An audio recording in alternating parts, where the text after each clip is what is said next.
Well, another round of confetti, this time to celebrate Virginia Tech heading to Dallas for the Final Four. And it was then when I asked them, what do you do before a game like this? Well, as far as lunch is concerned, and I'm sure you're wondering, Mac Jansen says he grabs a sub while Josh Nedadal grabs something from Chipotle before getting a coffee at Dunkin' Donuts and then heads to the arena. I think anyone else who's not playing would be freaking out that their team is like 40 minutes away from a Final Four. But every stage you've been on has bigger than the one before, and you guys haven't flinched. What is it about the team's composure, resilience, and focus that doesn't intimidate you whenever stage you're on? Yeah. The Dogs got the celebration they wanted, but they had to wait a little longer than they intended after Birmingham scored the equalizer with just 10 seconds left in regulation. More often than not, you'll get a team in the tournament that you've never faced before. But sometimes you'll get a team that not only do you have plenty of tape of, but you've also played them before. And I know you're not competing anymore, but I assume you still have a pulse on the track and field world. So any names we should keep an eye on for Paris? Yeah, we have so much depth. The drivers will take what they learned here in testing this week in hopes that it'll pay off when they come back here in late October for the penultimate race of the Cup Series season. The news became official earlier tonight as Hugh Freeze returns to the SEC after 4 seasons at Liberty, the school that hired him after he resigned from the top position at Ole Miss for personal misconduct. And that second chance for Freeze led to plenty of firsts for the Flames. West Virginia will be by far the most competitive and toughest team that Brent Pry has faced so far in his short tenure as head coach. And Grant Wells, a native of Charleston, West Virginia, he says that he's been looking forward to this game for quite some time. Well, we're expecting capacity crowds for the second straight weekend to fill these stands here in Blacksburg, but among the fans will be a young super fan who's inspired the Hokies just as much, if not more, than they've inspired him. Well, remember, this week began with Virginia Tech visiting the 9/11 Memorial and Museum, getting perspective on one of the nation's darkest days. But in 2008, it was the Yankees helping the Hokies out in the wake of one of the school's toughest times. A baseball game, a simple gesture, linking forever Blacksburg with New York. It's hard to really ever forget. I can say for myself, having been on campus in 07, and the starting pitcher a year later in 08, it's a common conversation for me, and it's hard, but I appreciate it because it kind of helps speak to, for me, the definition of being a Hokie. In the aftermath of the Virginia Tech school shooting that claimed 32 lives, Andrew Wells knew that baseball would be part of the healing process. We kind of felt like we were part of that catalyst, part of that movement to bring the community together, to bring campus together, to provide everyone kind of a distraction. But it was the New York Yankees that lent a hand when Blacksburg needed it the most. Steinbrenner, as we learned, had reached out to our athletics department, again, pretty quickly and said, hey, we want to be a part of this healing process. We're going to send our guys to play your guys. It's really hard to explain what it meant to me. But I recognized then, and I can fully appreciate now, it wasn't about me. It wasn't about our baseball program. It was about this campus, this community.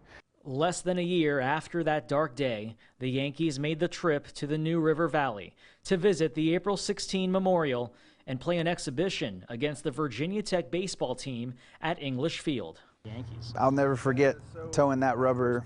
I put my head down, and as I looked up, it was me and Johnny Damon, head to head. Wells, a left-handed pitcher, made the start of a lifetime that no other Hokie had ever done before. I faced, in order, Damon, Jeter, Abreu, A-Rod, and Giambi, and I gave up 1 unearned run. So I left the mound that day feeling pretty good. I felt like I'd pitched 20 innings walking off after that 1 inning of work. The Yankees went on to win the 7-inning contest 11-0, but everyone knew the day had very little to do with baseball. It was for the 32, and it was for the Hokies that we lost and for the tragic events that had taken place a year prior.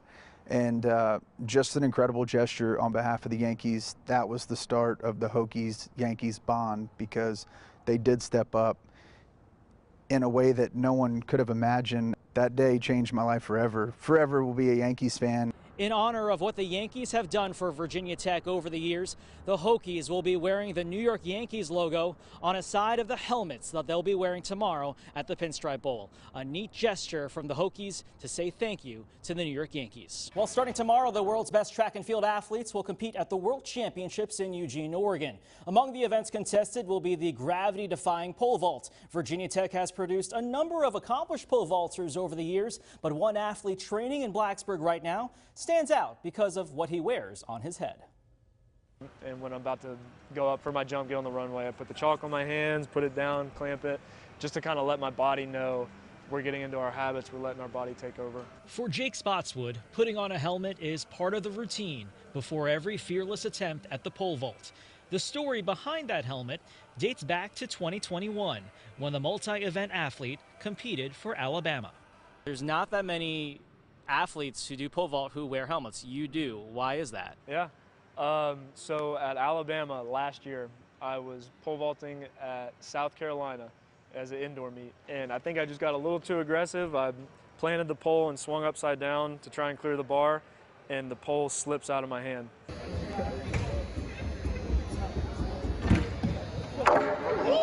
And I got knocked out in midair, fell down on the pit. I was knocked out. I was unconscious for about a minute and a half. Head busted open, the whole 9 yards. So got 8 staples in the local hospital in Columbia. That must have been really scary, though. I mean, that must, like, for a guy who has no fear of heights, who's been pole vaulting for basically all his life, to have that happen to you, were you kind of shaken by that experience a lot? Or? I think it was more shock at the point that it happened, because the pole hits you in the head. I saw a flash. I wake up a little later, and I remember telling the trainers, I was like, oh, let me jump again, I want to win. 2 weeks later, Spotswood was back competing. I decided to put the helmet on and said, I don't want this to happen again. I'm not missing practice. I don't want to deal with that. At the end of the year, he made another risky leap, transferring from Alabama to Virginia Tech. There was a lot of coaching changes, not a lot of focus on my event in particular, and they knew it too. They kind of helped me find the university that was a little better fit for me. Now, under the direction of veteran head coach Bob Phillips, Spotswood has vaulted to new heights, helping to set school records in the indoor heptathlon and outdoor decathlon. It's been a major blessing coming to Virginia Tech. Like, the coaching staff, the training staff, everybody's just taken such good care of me and my teammates, and it's a great feeling to know that you're part of a family and everyone's trying to take care of you.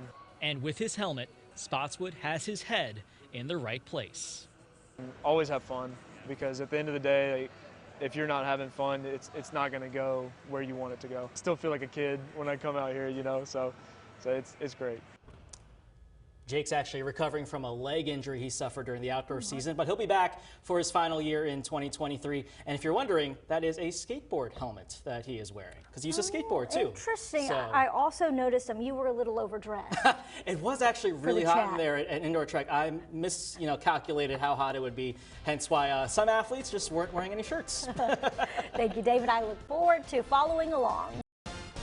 No, WFXR Sports. Welcome to Greensboro, where the confetti fell, but it wasn't for the University of Virginia. I'm Dave DeGuzman. It's Duke taking home the ACC tournament title, marking the 22nd in program history. Quite a feat, and it comes after a 59-49 win over the Cavaliers, where Virginia just struggled offensively. Let's take a look at some of the highlights. John Shire trying to guide Duke to the championship in his first season at the helm. Virginia seeking its first ACC title since 2018. They've never done it as a 2 seed, and this had the atmosphere of a big-time contest here in Greensboro.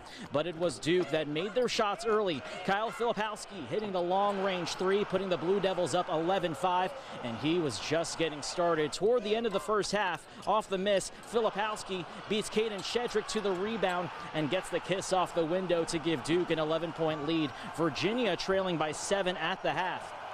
After the break, UVA trying to get some life into its offense. Armand Franklin finding Jaden Gardner, who was ready to throw it down, and that kept the Cavs within single digits. Moments later, Isaac McNeely open for three, and he had 10 points for UVA. Virginia down 38-32 at that point, but Duke's response was massive. Tyrese Proctor, hello from the outside on the wing. That put the momentum back in Duke's favor, and then turning defense into offense. Filipowski with the steal brings it the other way to put an exclamation point on this one. He had 20 points and 10 rebounds on his way to becoming the tournament MVP, as Duke does what they couldn't do last year against Virginia Tech in Brooklyn. Blue Devils win the ACC crown here in Greensboro over UVA, 59-49 the final. Man, it's just frustrating, and defense kept us in it for most of the game, I thought. To not be able to convert on the other end, and then we made some runs and just couldn't crack it open tonight. So I knew we weren't going to ever give up. I think they got as much as like a 14 or 15 point lead, but I knew we weren't going to give up, and we just kept fighting and fighting. And like I said, our defense kept us in the game. Shots weren't falling like they had been the past 2 games, but that's going to happen. And when that happens, our defense is what's going to keep us in the game. But I'm really proud with our effort tonight. Virginia limited to just 33% shooting, going 4 for 17 from beyond the arc. And credit John Shire, who saw his Blue Devils lead from start to finish as Duke lifts its first ACC tournament title since 2019. Virginia will now try to hit the reset button ahead of the NCAA tournament. The brackets will be revealed on Sunday night. But for now, that will do it here for our coverage of the ACC tournament in Greensboro. Now let's send it over to Jermaine Farrell, who's covering the final day of the VHSL State Championships in Richmond. Before we go, even with plenty of action left, some final thoughts on this final Friday of the Tokyo Summer Games. Every Olympics is like a postcard. It's a snapshot of a time and a place in history.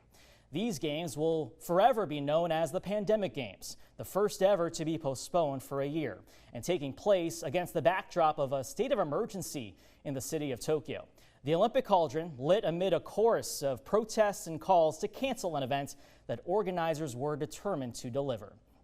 Indeed, these were the games unlike any other before it. No fans in the stands, no friends or family or that support system athletes relied on just to get them to Tokyo, where masks, COVID tests, and soft quarantines made just as much headlines as the competition itself.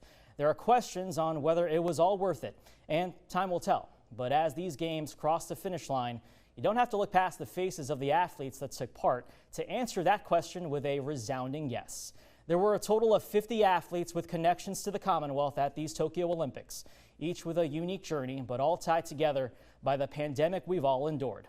From the quartet of UVA swimmers that made the podium, part of a youth movement in American swimming, to the Canadian duo whose golden success in rowing was rooted in Charlottesville. We saw redemption on the pitch and gratitude on the track. The vast majority of these athletes did not bring home a medal at all, but all have memories to last a lifetime. Nothing about these games stuck to the original script we had envisioned, but they were built to be the light at the end of the tunnel of what we as humanity have been through for the last year and a half. We may still be in that tunnel, but for these 17 days, the athletes offered something we all needed, a sense of hope. All right, well, that'll do it for this edition of Today in Tokyo. One final note, a special thanks to our Next Star team of reporters on the ground in Tokyo, working hard and providing the stories and insight daily through these games. And also a thank you to the men and women behind the scenes, setting up the cameras, punching the buttons, and running the prompter. It's a job they do every day, but, thank you goes a long way.